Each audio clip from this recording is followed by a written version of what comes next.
네, 한 주간 투자 전략 시간입니다.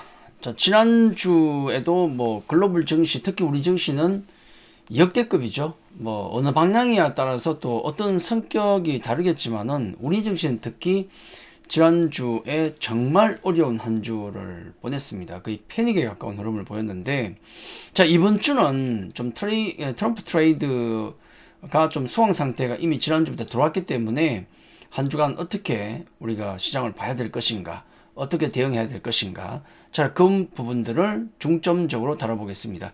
자, 지난주 조금 살펴보고 이번 주 좀 볼 건데요. 왜냐하면 어차피 지난주 시장이 계속 이어지니까, 그렇죠? 자, 지난주에 중국 광군절에다가, 그 다음에 파월의 조금 매파적인 발언, 또 CPI, 10월 CPI는 뭐 예상 부합 정도로 해서, 뭐, 일정으로 봐서는 큰 건 없었어요. 근데 이제 뭐 트럼프 트레이드가 워낙 지배적이기 때문에 그에 따른 어떤 부메랑 효과가 나타난 것이 아닌가. 지난주 우리 증시 시장을 보시면은 글로벌 증시를 보면 어마어마했죠.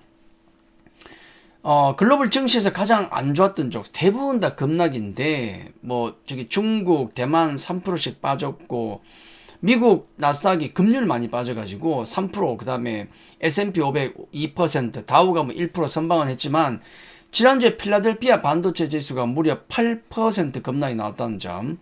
그리고 우리 증시는 역시 역대급이죠. 네, 뭐 우리 코스피가 무려 한 주간 마이너스 5.6이에요. 글로벌 증시 어디와 비교하더라도 정말 대단하다. 코스닥은 무려 7.8%. 패닉이죠, 패닉. 예, 글로벌 증시에 이런 장이 없다는 건 아마도 잘 알고 계시리라 생각합니다. 자, 이런 어려운 흐름을 보였던 이유는 트럼프 트레이드의 약화, 미국도 마찬가지고, 우리는 뭐 트럼프 트레이드가 있든 없든 뭐 악재니까. 그 다음에 인플레이션 우려. 트럼프가 들어서게 되면 인플레이에 대한 우려가 커지잖아요. 그러다 보니까 파월 같은 경우는 부정적인 매파적인 발언을 할 수밖에 없습니다. 금리나 신중하게 해야 되겠다. 인플레 우려가 되니까. 자, 요런 분위기였죠. 보시면은 이제 뭐 숫자로 딱 정리해 보시면은 한눈에 보이죠. 자, 미국 시장은 이렇고, 그 다음에 일본, 중국, 대만, 아시아 이렇고요. 유럽도 뭐 그저 그렇고. 근데 우리가 압도적이다. 연결해서 보면 아마도 이 부분과 트럼프 트레이드의 부메랑 효과가 가장 큰 역할을 한 것이 아닌가라고 보시면 맞지 않을까 하는 생각이 듭니다. CPI 같은 경우는 예상과 부합 정도로 나왔고요. 그리고 파월 연준 의장은 인플레 압력 지속 때문에 금리 인하에 대해서 신중하게 해야 되지 않겠는가. 조금 매파적이지 않습니까? 그래서 12월 FOMC 회의에서는 동결도 거의 한 38%. 동결 가능성. 뭔 얘기입니까? 동결 38%. 금리 인하 모멘텀이 약화됐다. 자, 그렇게 정리할 수 있어요. 자, 그리고 달러는 강으로 가고 있습니다. 물론 이건 트럼프도 원하는 게 아닙니다. 그렇죠? 트럼프는 달러 약을 유도해서 수출 많이 하는 걸 원하는데 어쩔 수 없이 트럼프의 정책들, 관세를 높이고 이런 여러 가지, 그 다음에 뭐 책국채를 발행하고 이런 부분들이 모두 달러가 강으로 갈 수밖에 없는 그런 흐름들을 보이고 있기 때문에 전반적으로 불안한 장세가 이어지고 있다. 한 주간 S&P 500을 보더라도 반도체, 빅테크, 헬스케어 등등 뭐 방산도 있고 모두 약세를 보이는, 빨갛게 다 약세죠. 근데 이제 특히나 그 방산이나 또 국가 정책과 연결된 어떤 그런 쪽, 또 헬스케어가 약세를 보였던 것은 아무래도 트럼프 트레이드일 가능성이 높다는 거죠. 그럴 수밖에 없습니다. 자, 금요일 장세를 보더라도 확인하게 드러납니다. 테슬라가 반등이 나온 반면에 빅테크주들이 모조리 급락에 가까운 흐름이 나왔죠. 엔비디아부터 아마존, 메타가 뭐 4% 급락이 나오고, 일라이 릴리가 5% 나오고. 자, 요건 이제 트럼프 트레이드의 부메랑도 되겠고, 인플레 우려도 있고, 파월의 영향도 있다. 그렇게 봐야 될 것 같습니다. 자, 여기 메타 보시면은 주가 차트 이렇게 쭉 빠지는 거 보이시죠? 급락 나온 거 4% 급락. 그렇죠. 아마존도 급락이 나왔고, 금요일 급락이 나왔어요. 마이크로소프트도 마이너스 2.7, 일라이릴리 마이너스 5%. 여기 추락하는 거 보이시죠? 예, 일라이릴리 보이고, 그 다음에 화이자 같은 경우도 급락이 나오죠. 머리에 가였나요? 화이자 급락 보이시죠? 네. 자, 뭐 안타까운 건 부메랑이라고 말씀을 제가 드렸습니다만은, 보건복지부 장관이 보건복지부가 아니죠. 보건복지부 장관이라고 해야 되나? 네. 케네디 주니어가 이번에 지금 지명을 됐잖아요. 백신에 대해서 음모론을 얘기하는 그런 양반이 되니까 주가가 급락할 수밖에 없지 않습니까? 특히나 우리 여러 가지 백신 관련 기업들이 모두 급락하는 모습이 나오는 게 그런 게 있다는 거죠. 정부 정책이나 방송 관련주가 빠졌던 것도 역시 마찬가지로 일론 머스크 같은 경우가 예산을 줄이려고 하잖아요. 연방 예산을. 그러다 보니까 직접적으로 돈이 들어가는 쪽이 빠질 수밖에 없는 거죠. 이게 트럼프의 어떤 정책의 부메랑 효과 아니겠습니까? 그러니까 테슬라 같은 경우는 그래도 금요일 날 3% 정도가 올라갔어요. 트럼프 최대 수혜주가 되겠고. 다만 뭐 루시드든 아니면은 이렇게 리비안이든 전기차 관련주들은 금요일도 재미가 없었다. 다만 이제 낙폭을 조금 많이 해 밑거리는 단건 있지만 어려웠다. 그렇게 말씀드릴 수 있겠고. 자, 엔비디아 반도체입니다. 금요일 날 3% 빠졌고. 2인자 AMD도 마이너스 2.8%. 안 보이죠? 네, 이렇게 빠졌고. 자, 그리고 마이크론 같은 경우도 이렇게 계속 빠지고 있는 모습. 금요일도 2.8%. 어플라이드 머티리얼즈 같은 경우는 이것도 머리 가렸네. 이렇게 가렸네요. 보시면은 어플라이드 머티리얼즈 같은 경우도 무려 9% 급락. 장비주는 급락이에요. 지금 반도체가. 우리 반도체 금요일 날 삼성전자 이슈 때문에 올라왔지만은 불안할 수밖에 없는 겁니다. 아직은. 자, 요거는 트럼프 미디어인데 트럼프 미디어는 트럼프 관련주를 많이 움직였죠. 금요일 4% 올랐지만은 추세가 많이 꺾인 모양이고, 코인베이스, 코인베이스는 한 9.6% 올랐는데 주춤하긴 해요. 자, SMR 관련주는 한 6% 급락, 뉴스케일 파워는 6% 급락했고, 근데 오클로 역시 마찬가지로 SMR 소형 원전 관련주인데 무려 24% 폭락했습니다. 자, 원전주들 조금 더 불안하죠. 금요일 노름입니다. 엠페이즈 목요일 날 조금 올랐는데 역시나 금요일 날 6% 급락입니다. 그러니까 전기차, 친환경, 그다음에 SMR 관련주 등등이 금요일 모두 재미가 없었다. 미국 시장. 이게 이번 주에 영향을 미치지 않겠습니까? 그나마 좀 좋았던 것은 디즈니가 최근에 굉장히 좋죠. 금요일도 5% 올랐고 엔터 쪽입니다. 금융주 1.4% 올라온 등 요 정도가 좋지 나머지는 별로였다. 자, 지난주 우리 생각해보면 미국은 아메리카 퍼스트였는데 문제는 그걸로 으쌰으쌰 올리다가 부메랑을 쳐맞고 있다. 자, 그게 맞겠고.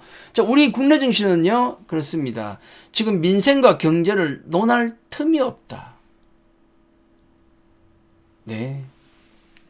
자, 이게 미국과 우리 증시의 지난주 흐름이었다. 자, 이번 주 주요 변수 체크해 보겠습니다. 한 주간 일정 잠깐 살펴볼까요? 이번 주에 무슨 일이 있는지 잠깐 보시면은, 자, 이번 주는 비교적 이제 트럼프 대선도 끝났고, 어차피 공화당이 싹쓸이 갔지 않습니까? 자, 그 이슈가 폭풍처럼 지나가고, 이번 주는 큰 어떤 이벤트나 일정이 없어요. 다만 G20 정상회담이 있다든지 각 연준 인사들 발언이 있다든 좀 중요하겠죠. 연준 인사들 발언이. 왜냐하면 지금 정책 모멘텀이 약해지고 있으니까. 자, 그런 걸 제외하면 중요한 건 뭐냐면 가장 중요한 건 수요일 엔비디아 실적 발표입니다. 가장 중요하고요. 잘 나올까요? 못 나올까요? 당연히 잘 나오죠. 중요한 건 뭐냐면 잘 나왔는데 주가가 어떻게 반응할 것이냐. 주가 그동안 많이 올랐잖아 하고 맞을지 세론이 나올지 아니면 야 역시 놀라운 실적이야 전망도 좋아해서 또 갈지 굉장히 중요하죠. 근데 문제는 최근에 가장 큰 문제는 뭐냐면 엔비디아가 주변주를 못 끌고 간다는 거. 혼자 움직여요. 이게 문제입니다. 좋든 나쁘든 엔비디아만 좋든 나쁘든 할 것이다. 엔비디아 빠지면 같이 죽는 거고 엔비디아 올라가면 엔비디아만 올라가는 거예요. 어쨌든 엔비디아 실적 발표가 가장 중요하다. 그리고 이번 주에 한 화요일 정도 19일에 레바논이 미국이 휴전안을 내놨거든요. 자, 거기에 대해서 어떻게 대답하려는지 공식 답변이 19일 있다 그러네요. 자, 이런 부분들은 좀 중요할 것 같다. 그래서 이거 외에는 자잘한 경제 지표 그런 정도 그 외엔 큰 건 없다. 자, 그렇게 말씀을 드리겠습니다. 자, 이번 주 주요 변수 두 번째입니다. 트럼프 트레이드. 자, 트럼프 트레이드가 트럼프 당선 가능성이 높아지면서 대선 그 전부터 트럼프 트레이드가 있었고, 그리고 트럼프가 당선이 되는 날부터 해서 아주 강한 트럼프 트레이드 폭풍이 불었는데 지금 어떻습니까? 트럼프 트레이드는 아메리카 퍼스트입니다. 온리 아메리카 퍼스트예요. 그냥 다른 나라 필요 없어. 공화당은 대통령뿐만 아니라 상하원을 모두 가져갔기 때문에 트럼프 정책의 어떤 견인력이 얼마나 강하겠습니까? 반대하는 사람이 없어요. 그렇죠. 트럼프 측근만으로 세우고 있는데 지금 공식적인 자리는 없지만은 장남 트럼프 주니어가 중심에 있고 벤스 부통령, 수지 와일스 비서실장, 일론 머스크, 그다음 맷 게이츠 법무장관, 이거 지금 약간 노이즈 나오죠 벌써? 문제점 나오고 있습니다. 법무부 장관, 거기다가 특히 피터 헤그세스 국방부 장관, 미국에서도 대놓고 나왔잖아요. 진짜 욕을 섞어서 이 새끼 대체 뭐야? 어디서 나온 놈이야? 너무 어떤 내각의 어떤 이런 수장들을 세우는데 적극적으로 하고 있는 거 아니냐? 예, 적극적으로 내세우고 있는 거 아니냐? 거기다가 보건복지부 장관은 백신 무용론에 가까운 백신 음모론을 얘기하고 있는 케네디 주니어예요. 케네디 주니어. 헬스케어가 겁나게 나올 수밖에 없죠. 백신에 대해서 의문을 가지고 있는 양반이 보건복지부 장관입니다. 제대로 돌아갈까요? 그 다음에 굉장히 극단적인 인사들이 뭐 법무부 장관이든 국방부 장관에 경력도 없는, 그러다 보니까 지금 부메랑이 나오고 있는 거예요. 그래서 미국 입장에서 수혜주와 피해주가 뭐냐 이걸 고민했는데 이제는 그 부메랑이 나오고 있다. 지금 반대로 역으로 부메랑을 맞고 있다. 결국은 미국 아메리카 퍼스트에서 관세를 높여서 가는 부분들이 결국은 미국에게 모두 나중에는 안 좋은 방향으로 돌아갈 수도 있는 겁니다. 그래서 그런 걱정들, 트럼프가 이렇게 하면 결국 인플레 때문에 엉망이 되는 거 아니야? 네, 글로벌 전체가 엉망이 되는 거. 여기에 대한 우려가 이제 지난주 후반에 나오고 있는 겁니다. 자, 이번 주 주요 변수 세 번째, 전쟁. 자, 계속 진행형이죠. 우리 이제 중동 지역을 잠깐 살펴보면 중동 쪽 가서 이런 기사가 있잖아요. 자, 휴전 협상 와중에 휴전 협상이 계속 진행은 되고 있습니다. 이스라엘군은 레바논 깊은 영토 침공을 지금 계속하고 있다. 그렇죠. 휴전 언제 할지 모르겠지만은 죽일 때 끝까지 죽이자예요. 네, 끝까지 죽이자. 지금도 엄청나게 싸우고 있고 휴전 협상이 그래도 간간히 오가는 와중에도 싸움은 계속되고 있다. 그리고 트럼프 취임 직후에 이란 파산을 목표로 최대 압박을 가하겠다. 중동 문제가 쉬운 게 아니죠. 네. 트럼프 쪽은 중동은 그냥 피를 말려 죽이려고 하는 거예요. 이스라엘 편을 들면서 그런 분위기. 그러면서도 휴전도 머릿속에 생각을 하는 겁니다. 그러니까 자기 취임 직전까지는 박살 내라. 자, 특히 우크라이나 전쟁 같은 경우는 그런 말씀을 좀 드렸어요. 우크라이나 전쟁 같은 경우는 지금 고지전이다. 고지전이다. 휴전이 언제쯤 될지는 모르겠지만은 트럼프는 분명히 자기 취임식 전까지는 어떻게든 마무리를 지려고 하는 거예요. 그러다 보니까 무리가 따르긴 한데 그러려고 하는 겁니다. 휴전이 될지도 강제적 휴전이에요. 강제적 휴전이 될지도 모르기 때문에 지금은 그냥 마지막 땅을 먹기 위한 고지전을 펼치고 치열한 전쟁이 진행이 되고 있는 겁니다. 자, 푸틴은 서방과 이딴 접촉을 하고 있죠. 어떻게든 좋은 휴전을 앞두고 좋은 자리를 선점하기 위해서. 그건 마찬가지죠. 사실 트럼프 쪽에서 보는 인수위의 종전 구상은 지금 영토 그대로입니다. 러시아가 우크라이나 땅을 지금 20% 이상 먹었는데 이거 그대로 두고 동결하자는 거예요. 그리고 우크라이나가 최소 20년간은 나토에 가입 불가. 그러면 러시아 공격에 대한 방어용으로 무기를 지원하겠다. 이게 트럼프 인수위 종전 구상입니다. 이건 우크라이나 휴전 조건은 완전 반대예요. 우크라이나 어떻습니까? 첫 번째, 영토의 완전한 회복. 당연한 거 아닙니까? 내 땅인데. 그리고 두 번째는 나토 가입. 그렇게 하면 휴전 협상 할 수 있다는데 지금 트럼프는 완전 반대로 가고 있어요. 지금. 근데 어떡합니까? 트럼프가 고집을 피우면 전쟁할 수 있습니까? 미국이 무기를 안 대주면 가능해요? 무기뿐만 아니라 지금 우크라이나가 그나마 버티고 있는 중에 하나가 일론 머스크의 스페이스 X 저궤도 위성 서비스가 우크라이나에 들어가고 있어요. 지금 거기 들어가고 있는 겁니다. 스페이스 X에 저궤도 위성이 공급되지 않았다면 우크라이나가 지금 통신망이 뭐가 있겠습니까? 통신망이 없는 전쟁이 어딨냐고요. 그걸 일론 머스크가 해주고 있거든. 일론 머스크가. 트럼프가 하지마 그러면 일론 머스크 바로 안 할 거 아닙니까? 강력한 무기를 갖고 있는 거예요. 우크라이나 보고 야 전쟁 그만해 그러면 못하는 겁니다. 이거는. 그래서 강제적인 휴전 가능성은 언제든 있는 거예요. 그러니까 지금 그런 마당에 지금 현재 전황은 어떻습니까? 우크라이나 군이 계속 밀리고 있다는 거. 계속 밀리고 있어요. 예. 휴전 협상이 오기 전에 더 많은 땅을 서로 차지해야 되기 때문에 치열하게 전쟁이 진행되고 있는데 우크라이나가 지금 밀리고 있다. 자, 그런 안타까운 상황인 겁니다. 자, 방산주를 놓고 보면 싸움이 계속되기 때문에 당연히 모멘텀은 여전합니다. 다만 트럼프 눈치는 계속 보자. 자, 그렇게 말씀드리고 있죠. 자, 우리가 이걸 이렇게 정리할 수가 있어요. 트럼프 취임식이 언제입니까? 내년 1월 20일입니다. 그러면 상식적으로 놓고 봤을 때 이런 거죠. 자, 상식적인 흐름은 방산과 전쟁 관련주는 트럼프 취임식을 다가갈수록 전쟁이 휴전될 가능성이 높지 않습니까? 종전은 모르겠습니다. 그럴 가능성이 높잖아요.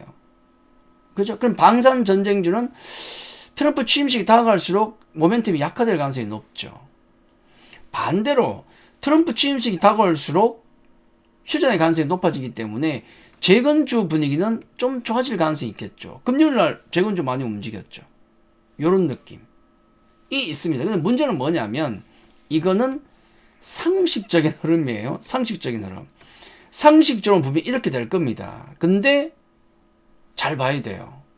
굉장히 아마 11월, 12월, 1월 사이에 비상식적인 일들도 많을 겁니다. 그래서 공식은 이 방향인데 안 그럴 수도 있다는 것을 염두에 두고 있어야 돼요. 어떤 돌발 변수가 발생할지 모른다. 공식은 이건데 어떤 돌발 변수가 있을지 모른다는 건 염두에 둬야 된다. 자, 그리고 이제 이번 주 주요 변수 중에 밸류업입니다. 우리에겐 밸류업이 중요한데 재미가 없죠?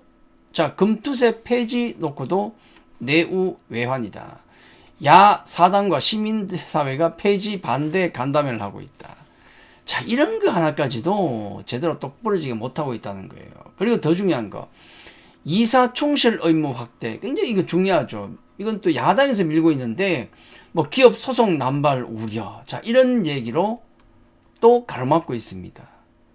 금투세 하나도 제대로 지금 못하고 있고, 이것도 제대로 못하고 있고, 이사 총실 의무 이것도 제대로 못하고 있다. 이게 우리의 상황이죠. 그리고 보십시오.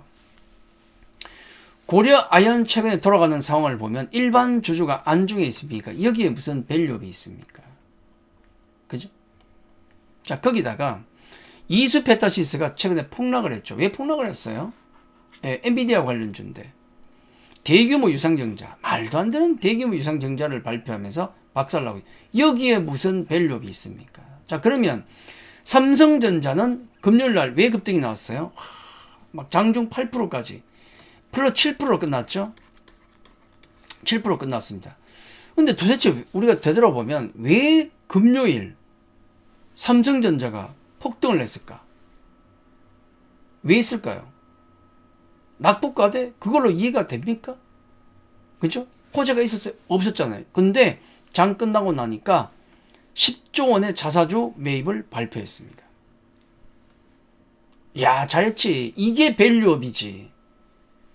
자사주 매입 성공하면 주가 올라갈 거 아닙니까? 이게 밸류업 아닙니까? 그래서 시간 외에서 10조 원 자사주 발표를 하고 시간 외에서도 또 플러스 3%가 올라갔어요. 얼핏 보면 이게 밸류업이죠. 근데 문제가 뭡니까? 그러면 누군가 알고 있다는 거네? 금요일날 아무 이유도 없이 삼성전자가 갑자기 7% 급등이 나왔잖아요. 장 끝나고 나니까 이유가 밝혀진 거야. 이거 알고 있던 놈이 있다는 거 아닙니까? 100%. 맞죠? 선행매매 들어온 거 아니에요. 그리고 우리 얼마 전에 소식이 있었죠. 삼성전자의 대주주 오너들이 곤란을 겪고 있다. 아마 보셨을 겁니다. 담보부정 얘기도 있었고. 왜 이 타이밍에 그것도 누군가는 먼저 알았다는 느낌이 날 티나게 이렇게 자사주 매입을 했는가. 분명히 호재인데 밸류업인데 뒤집어 보면 이게 밸류업인가. 그들만을 위한 것이 아닌가.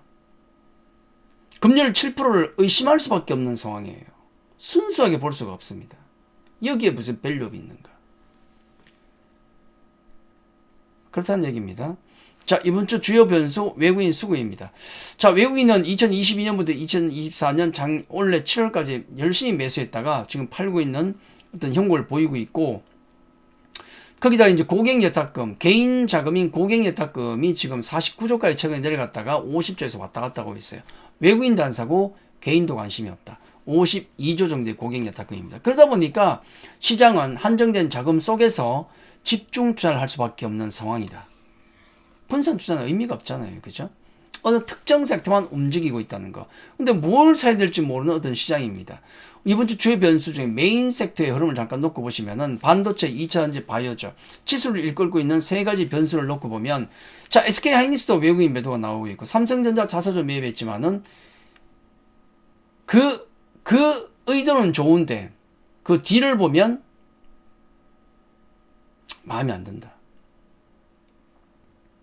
엔비디아 사상 최고가를 기록했는데 ASML이나 어플라이드 머티리얼즈 같은 경우는 망이다. 주가가.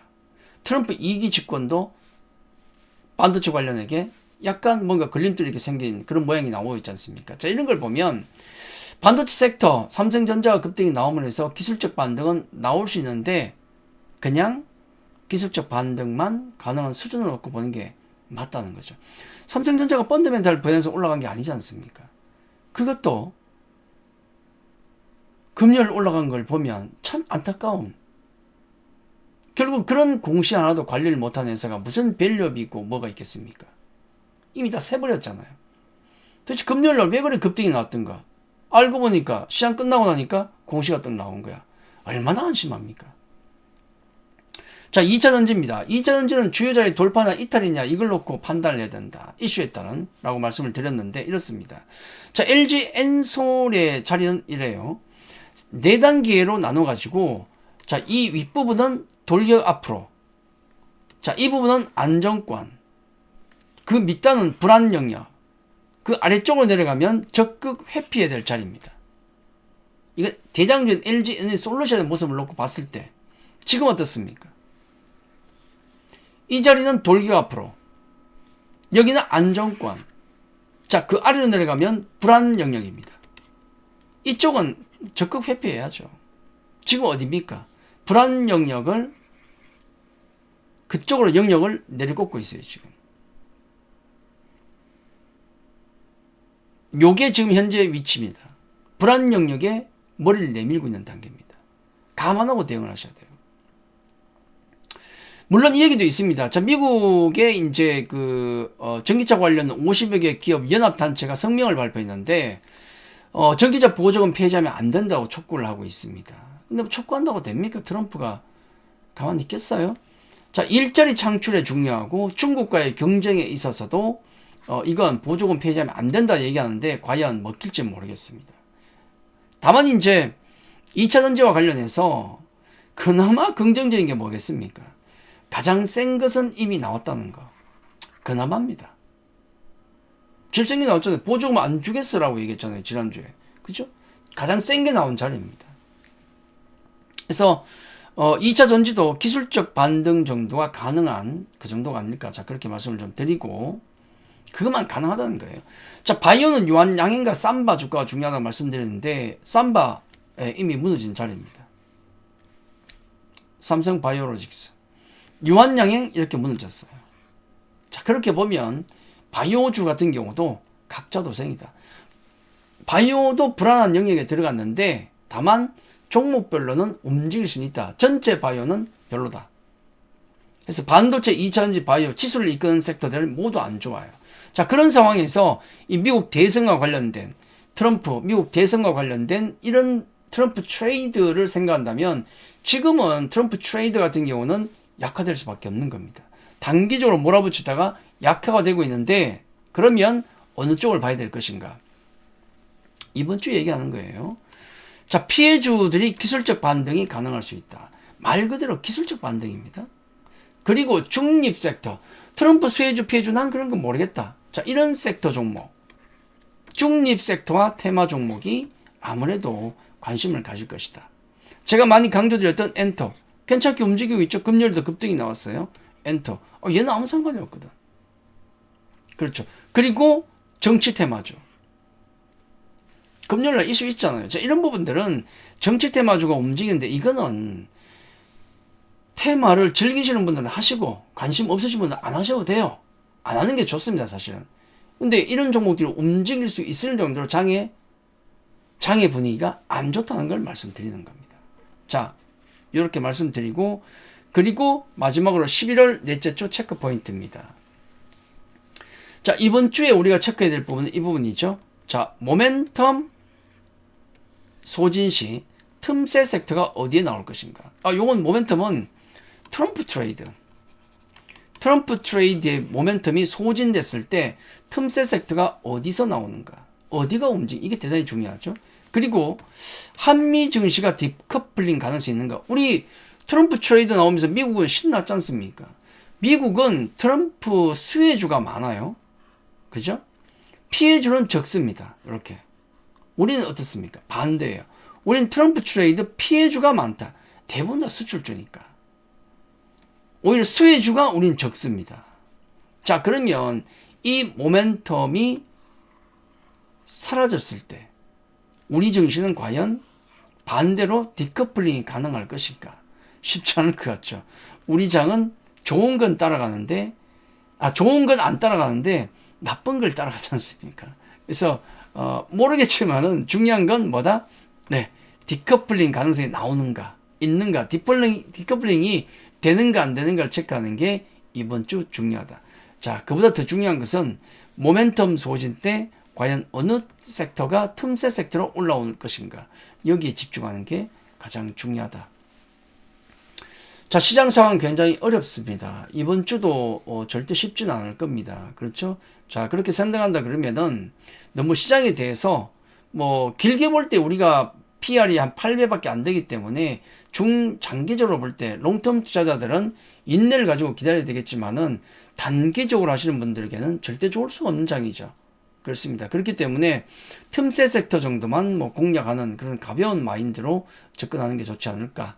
자, 그렇게 말씀을 드리겠습니다. 물론 미 증시 같은 경우도 지금은 조정에 들어갈 수 있는 국면이기 때문에 국내 증시뿐만 아니라 미 증시에 투자하시는 분들, 글로벌 증시에 투자하시는 분들 같은 경우도 경계감은 가져야 될 구간이다. 우리는 과연 디커플링이 가능할 것인가? 자, 요걸 눈여겨보는 게 이번 주의 관전 포인트다. 그렇게 말씀드리겠습니다. 자, 오늘 시간 여기까지입니다. 감사합니다.